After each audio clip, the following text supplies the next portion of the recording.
नमस्कार छात्रों, बीए तृतीय वर्ष की इस कक्षा में आपका स्वागत है। आज हम प्रथम प्रश्न पत्र अद्यतन काव्य में हमारे संकलन की पहली कविता नदी के दीप की व्याख्या करेंगे। नदी के दीप कविता अज्ञेय की प्रतिनिधि कविता कही जा सकती है। जैसा कि हम सभी जानते हैं कि अज्ञेय जी प्रयोगवाद के प्रवर्तक थे तथा काव्य के क्षेत्र में उन्होंने चली आ रही परंपराओं व रूढ़ियों का विरोध किया था तथा नई अभिव्यंजना शैली प्रयोगवाद का काव्य के क्षेत्र में सूत्रपात किया था। प्रस्तुत कविता उनके इन्हीं अस्तित्ववादी विचारों का उद्घोषण करती है। चलिए पहले देखते हैं कविता के प्रमुख बिंदु। कविता अज्ञेय के जीवन दर्शन को स्पष्ट करती है। जैसा कि हम सभी जानते हैं कि प्रयोगवाद प्रगतिवादी कवियों के सामाजिकता के प्रति घोर आग्रह के विद्रोह के फलस्वरूप प्रचलन में आया था।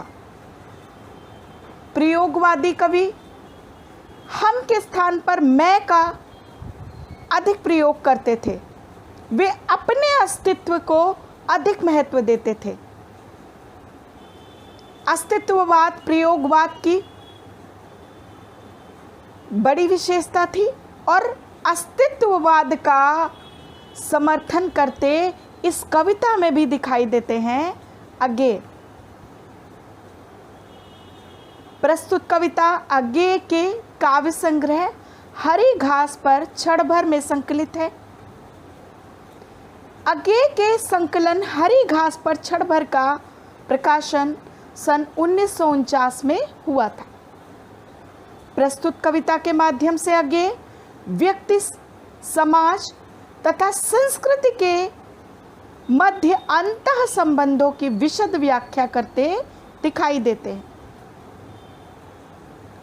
प्रस्तुत कविता प्रतीकात्मक कविता है तथा इस कविता में प्रतीकों के माध्यम से अस्तित्ववाद का समर्थन प्रस्तुत किया गया है। कविता बदलते हुए समय की व्याख्या करती है। कविता समाज व व्यक्ति के संबंधों की व्याख्या बदलते हुए समय के सापेक्ष करना श्रेयस्कर बताती है, क्योंकि एक रूढ़ि या परंपरा जो किसी एक युग की मांग है, अनिवार्य नहीं कि वो दूसरे युग में भी उसी महत्व को धारण करे। समय के साथ व्यक्ति की रुचियां बदलती हैं। इसी कारण समय के साथ ही व्यक्ति व समाज के मध्य संबंध भी बदलते रहते हैं। कविता में द्वीप मानव का प्रतीक है तथा नदी संस्कृति व समाज का प्रतीक है। चलिए अब हम कविता की व्याख्या प्रारंभ करते हैं। जैसा कि हम सभी जानते हैं कि हरी घास पर क्षण भर कवि की काव्य यात्रा का महत्वपूर्ण सोपान है। यह कवि की अंतर्मुखता से पूर्ण मुक्ति की व्याख्या तो नहीं करता, लेकिन सीमित परिधि से बाहर आने का सोपान अवश्य है। यहाँ आत्मरति, व्यक्तित्व मोह, अस्तित्व बोध कवि को व्यापक जीवन से भिन्न नहीं करता। अर्थात कवि अस्तित्व बोध की उद्घोषणा करता है, परंतु वो समाज से पूरी तरह से कटने को भी स्वीकृति नहीं प्रदान करता। वे प्राप्ति के सुखाकांक्षी हैं, पर समर्पण के महत् धर्म को स्वीकार करते हैं कि बिना समर्पण के मानवता का विकास अपूर्ण है और जब तक व्यक्ति स्वयं का समर्पण समाज के हित के लिए नहीं करेगा, समाज उन्नति नहीं कर पाएगा। तो यहाँ नदी का दीप व्यक्तित्व का प्रतीक है तथा नदी समष्टि का प्रतीक है। इसी भाव का स्पष्टीकरण संपूर्ण काव्यांश में हुआ है। विशेषज्ञ कहते हैं कि हम नदी के द्वीप हैं। हम नहीं कहते कि हमको छोड़कर स्रोतस्विनी बह जाए, वह हमें आकार देती है। हमारे कोण गलियां अंतरीप उभार सैकत कूल, सब गोलाइयां उसी की गढ़ी हैं।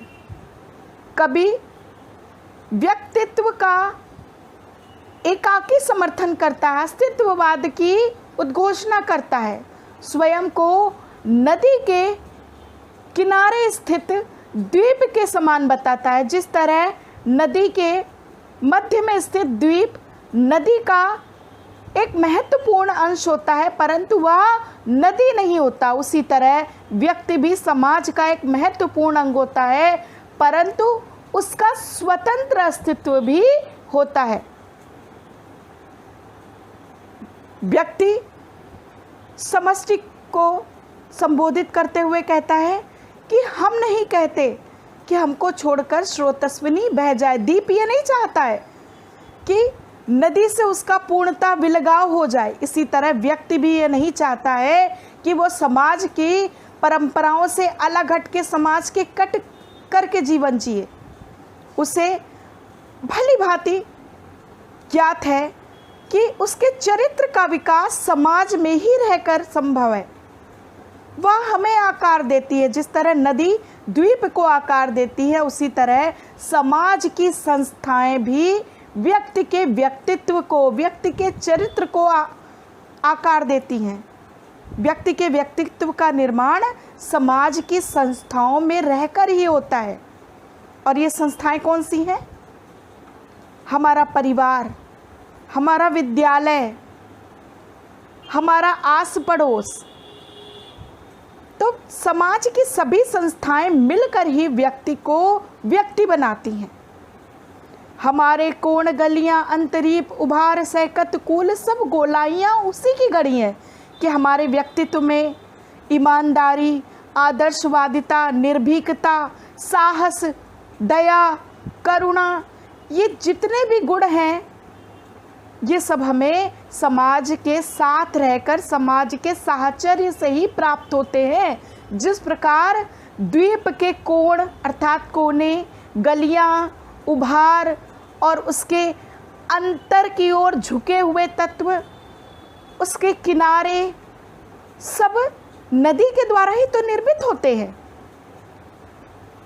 माँ है वह है, इसी से हम बने हैं। कि जिस प्रकार दीप की माँ नदी है, उसी तरह व्यक्ति समाज का पुत्र है, संस्कृति का पुत्र है। किंतु हम है दीप, हम धारा नहीं है। स्थिर समर्पण है हमारा, हम सदा से दीप हैं स्रोतस्विनी के। कवि कह रहा है कि हम समाज के योगदान को स्वीकृति प्रदान करते हैं, उसके महत्व को सर्वदा स्वीकार करते हैं, किंतु इसके पश्चात भी हमारा स्वतंत्र अस्तित्व भी है, हमारे स्वतंत्र विचार भी हैं।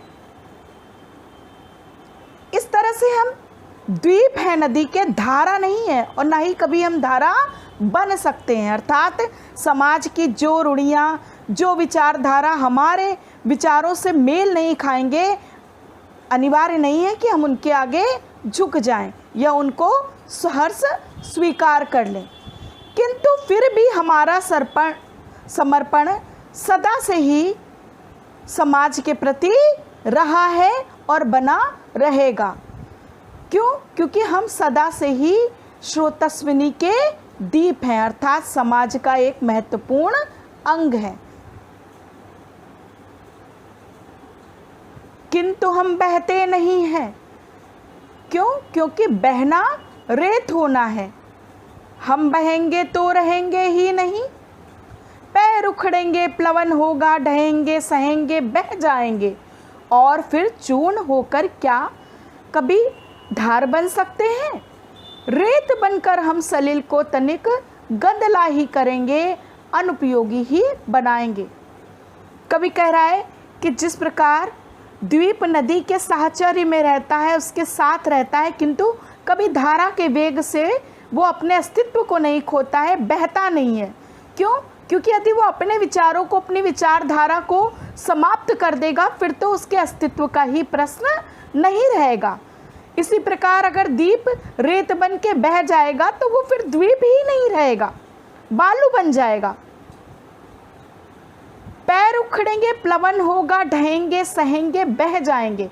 कि यदि कभी ऐसा हो कि समाज में क्रांति या किसी कारणवश हमें विरोध करना पड़े, विद्रोह करना पड़े, तो उस चोट को, उस व्याघात को भी हम सहन कर लेंगे। भले ही हमारा शरीर समाप्त हो जाए, भले ही हमें चोट पहुंचाई जाए, किंतु फिर भी हम अपने विचारों को अलग नहीं करेंगे। क्योंकि यदि हम अपूर्ण मन से समाज की हाँ में हाँ मिलाएंगे तो हम समाज के वातावरण को अराजक ही बनाएंगे, उसको उपयोगी नहीं बना पाएंगे।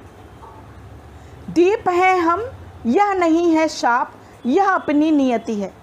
यहाँ पर अज्ञे जी का भाग्यवाद प्रकट हो रहा है कि हम द्वीप हैं नदी के, हम धारा नहीं है। तो यह कोई अपराध नहीं है, यह हमारे लिए कोई शाप नहीं है, ये तो हमारा भाग्य है, हमारी नियति है। हम नदी के पुत्र हैं। द्वीप तो नदी के पुत्र की भांति है। जिस प्रकार मानव या व्यक्ति समाज का पुत्र है, बैठे नदी की क्रोड़ में, क्रोड़ अर्थात गोद, जिस प्रकार द्वीप नदी की गोद में बैठकर अटखेलियाँ करता है और वह बृहद भूखंड से हमको मिलाती है, और वह भूखंड अपना पितर है, कि नदी ही सभ्यता, संस्कृति और परंपराओं से व्यक्ति का परिचय कराती है। जिस प्रकार द्वीप को भूखंड से अर्थात पृथ्वी से मिलाने का कार्य नदी करती है, उसी तरह व्यष्टि को समष्टि से मिलाने का कार्य समाज करता है, सभ्यता करती है, संस्कृति करती है। और यह बृहद भूखंड अपना पितर अर्थात समाज की परंपराएं हमारे पूर्वजों की भांति हैं। नदी तुम बहती चलो, अर्थात हे सभ्यता, संस्कृति रूपी समाज, तुम इसी तरह विकासमान होकर आगे बढ़ते चलो। भूखंड से जो दाय हमको मिला है, मिलता रहा है, मांझती संस्कार देती चलो। कि जिस प्रकार नदी भूखंड से मिले हुए दाय को द्वीप तक पहुंचाती है और उसके व्यक्तित्व को, उसके चरित्र को विकासमान करती है, उसी तरह नदी से अर्थात समाज से कवि आग्रह कर रहा है कि हे समाज, हे संस्कृति, सभ्यता, हमें परंपराओं से जो भी अवदान मिला है उसे आगे बढ़ाती रहो। हमारे व्यक्तित्व को, हमारे चरित्र को सुसंस्कृत बनाती रहो, उसका परिष्कार करती चलो। और ऐसा कभी हो तुम्हारे आह्लाद से या दूसरों के किसी स्वैराचार से, अतिचार से तुम बढ़ो, प्लवन तुम्हारा घर घर आता उठे, यह स्रोतस्विनी ही कर्मनाशा कीर्तिनाशा घोर काल प्रवाहनी बन जाए तो हमें स्वीकार है वह भी। कवि कह रहा है कि कभी कभी ऐसा होता है कि नदियों में बाढ़ आ जाती है, उसके जल का वेग बढ़ जाता है और उस प्लवन से घरघराते हुए जल से जो भी सामने आता है वह बह जाता है। तो इस स्थिति में कवि कह रहा है कि कभी ऐसा हो कि क्रांति की स्थिति उत्पन्न हो और समाज में बलिदान की मांग की जाए, कभी तुम्हारी प्रसन्नता से अर्थात परिस्थितियों की मांग से, या कभी किसी दूसरे के अत्याचार के कारण समाज में क्रांति की अराजक स्थिति उत्पन्न हो, तो हमें वो भी स्वीकार है। उसी में रेत होकर फिर छनेंगे हम, जमेंगे हम, कहीं फिर पैर टेकेंगे। कि यदि हमारे उत्सर्ग की, हमारे त्याग की, हमारे अपने स्वयं को बलिदान कर देने की भी आवश्यकता मानवता के विकास के लिए होगी और समाज में किसी तरह विद्रोही भावनाएं सर उठाएंगी, तो हमें समाज के विकास हेतु, उन्नति हेतु वह भी स्वीकार है। हम स्वयं का आत्मोत्सर्ग करने के लिए सहर्ष तैयार रहेंगे, किंतु फिर भी हमारी शरीर या देह मर सकती है, लेकिन हमारे विचार फिर भी सदैव जीवित रहेंगे। फिर छनेंगे हम, जमेंगे हम, कहीं फिर पैर टेकेंगे, कहीं फिर भी खड़ा होगा नए व्यक्तित्व का आकार, मात उसे फिर संस्कार तुम देना। कि अर्थात यदि हम नहीं भी रहे तो भी हमारे विचार, हमारी विचारधारा इस समाज में रह जाएगी। और जिस तरह यदि द्वीप समाप्त भी हो जाए तो भी रेत के रूप में धीरे धीरे वो फिर से अपना अस्तित्व निर्मित करता है, आकार लेता है, उसी तरह हम भी फिर से किसी न किसी माध्यम से अपने विचारों को आगे बढ़ाएंगे। हमारे नए व्यक्तित्व का ढांचा खड़ा होगा और हे सभ्यता, संस्कृति, समाज रूपी माँ, तुम हमारे चरित्र को पुनः संस्कार से परिष्कृत करना। धन्यवाद।